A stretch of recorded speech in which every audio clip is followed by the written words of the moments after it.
मैं कह रहा हूं और आप बात मान लो। नहीं, उन डॉक्टरों ने रिसर्च किया। सुनाई दे रहा है पीछे कि संत दर्शन करने से क्या परिवर्तन होता है।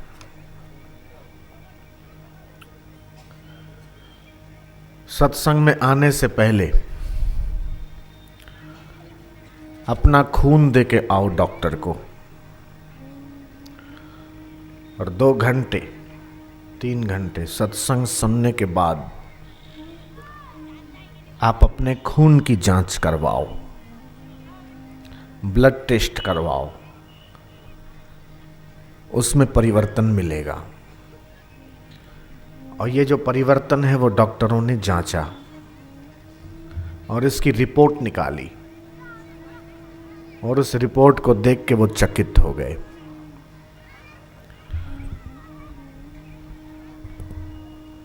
जो लोग समझते थे कि सत्संग तो समय खराब करने का साधन है, ये जो फालतू लोग होते हैं ना, वो आजकल के बाबाओं के चक्करों में पड़ते हैं।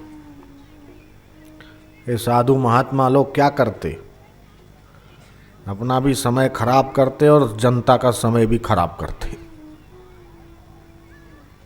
एक किसान अपना खेत छोड़ के उनके पास जाके बैठते, ये माइयाँ घर का काम छोड़ के उनकी कथा में जाके बैठती है। घर का काम धाम कौन करेगा? ये सत्संग तो टाइम वेस्ट है।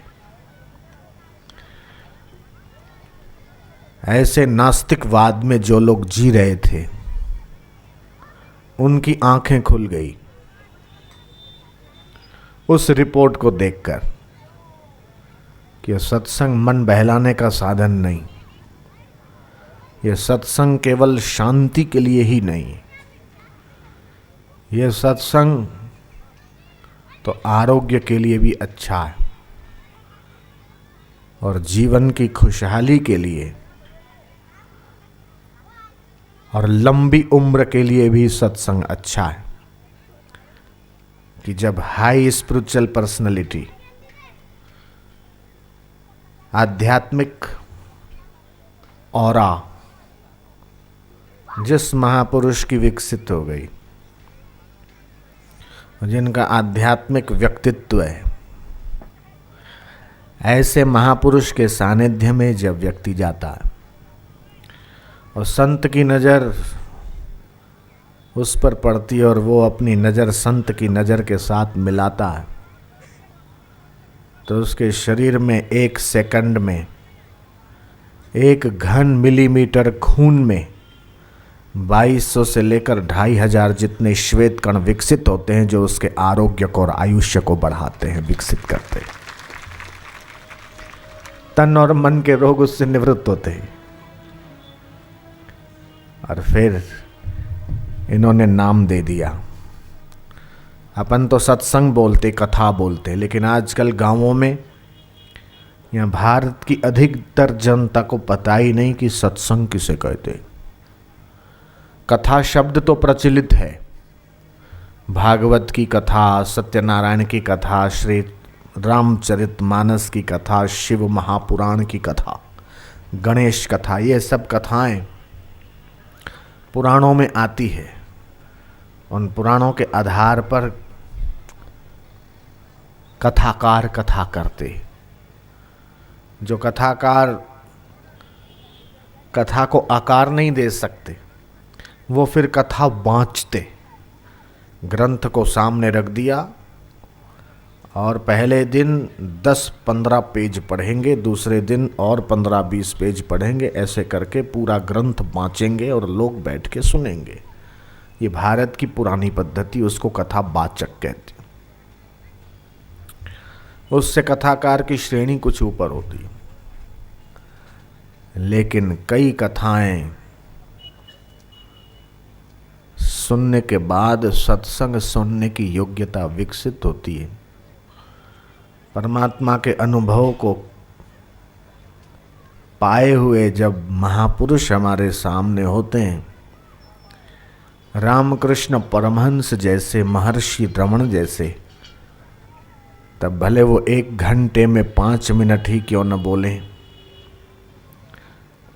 वो 2 वचन ही क्यों न बोले, लेकिन उनके संग में बैठना ही सत्संग कहलाता है, जो हमारे मन की गुत्थियों को आसानी से खोल देता है। और ऐसे सत्संग की महिमा गाई कि बिनु सत्संग विवेक न होई, राम कृपा बिनु सुलभ न सोई। एक घड़ी आधी में पुनियाद, तुलसी संगत साधु की कटे कोटि अपराध। शठ सुधरही सत्संगति पाई।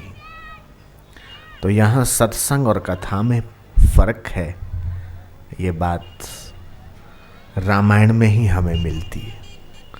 जिन हरि कथा सुनी नहीं काना, यहाँ कथा तुलसीदास जी ने कहा, और वहाँ कहा शठ सुधरही सत्संगति पाई। अपराधी से अपराधी, बुरे से बुरा, पापी से पापी, समाज ने जिसे अपने जाति से बाहर कर दिया, जिससे राजा को और प्रजा को भय होने लगा, ऐसे डकैत, एक जाना माना डकैतों का गिरोह, सरदार, जिसको ढूंढने के लिए पुलिस कोशिश कर रही थी और इनाम घोषित किया था कि अगर इसका कोई पता बताएगा तो इसको इतने लाख रुपए का इनाम दिया जाएगा। और पुलिस को भी ये आदेश दिया गया कि देखो और मारो, इसमें कोई पूछने की जरूरत नहीं, और जो मारेगा उसे भी इनाम दिया जाएगा।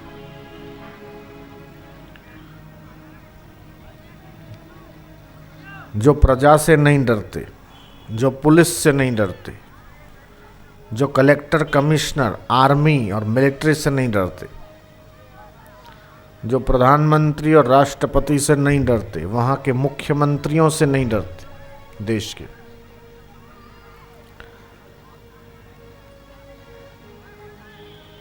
पूरा शासन और प्रशासन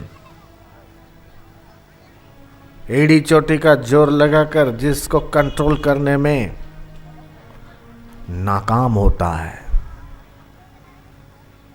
संत की वाणी उनके हृदय को बदलने में सफल हो जाती है।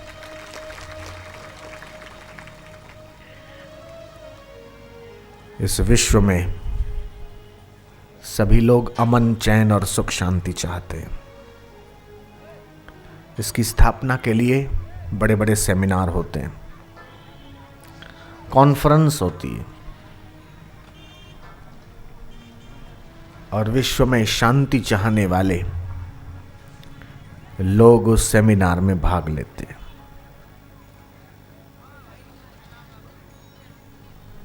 शिखर सम्मेलन होते हैं, शिखर सम्मेलन, उसमें कई देशों के प्रधानमंत्री और राष्ट्रपति हिस्सा लेते हैं, और चर्चा होती है कि एक देश और दूसरे देश के बीच कैसे सामंजस्य बिठाया जाए। लेकिन फिर भी जहां अपराध और उनका ग्राफ कंट्रोल नहीं होता, लाखों नहीं करोड़ों अरबों रुपए खर्च किए जाते हैं कि दुनिया में एड्स न बढ़े, अपराध न बढ़े, यौन शोषण न बढ़े, डकैती न बढ़े, उसके लिए लाखों करोड़ों डॉलर खर्च किए जाते हैं। लेकिन फिर भी इतना भारी भरकम खर्च करने के बावजूद भी जहां अपराध कंट्रोल नहीं होते, एड्स नियंत्रित नहीं होता और कैंसर भी बढ़ता ही चला जाता है, ऐसे समय में इस प्रकार के आयोजन कम खर्चे में हजारों लाखों लोगों के तन और मन को पवित्र रखने का काम करते हैं। उन लाखों करोड़ों डॉलरों के खर्च के आगे ऐसे आयोजनों का खर्च काफी कम है।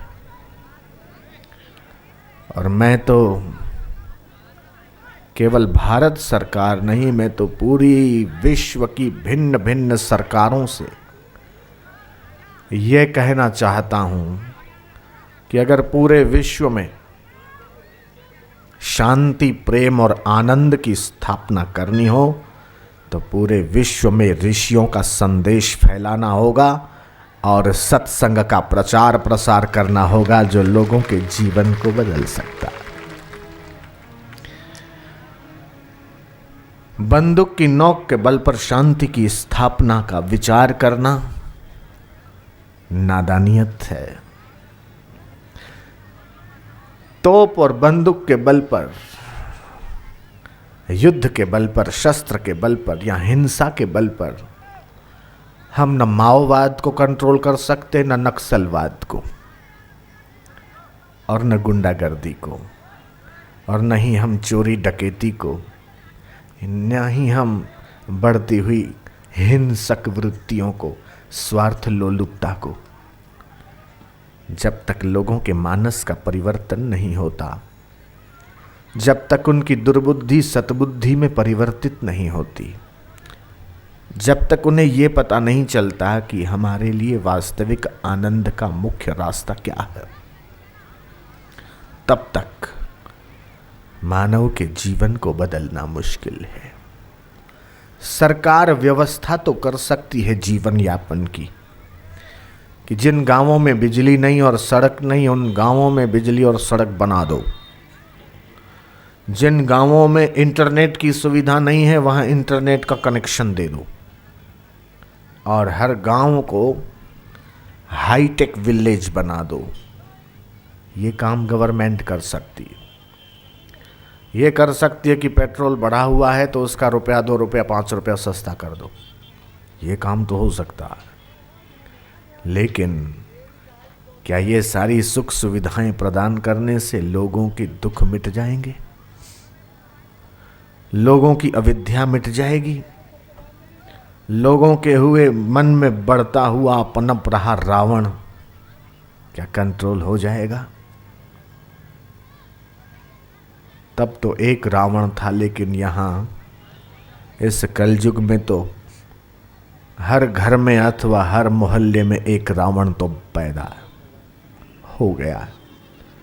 उस रावण को मिटाने के लिए हर गांव में एक एक राम की जरूरत होगी, और सत्संगी ही वो राम का काम करेंगे।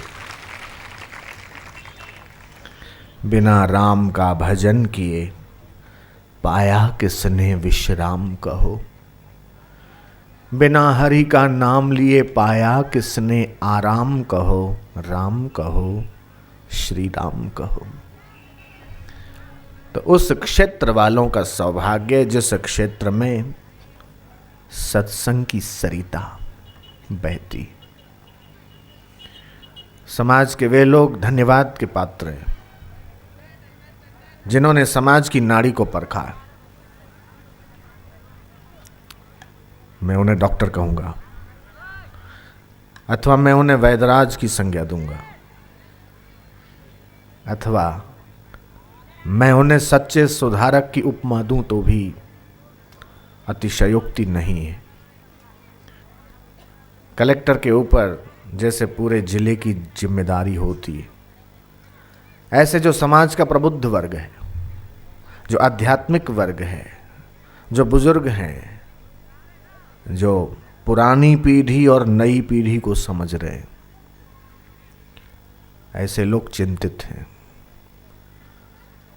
कि समाज किस दिशा में जा रहा है।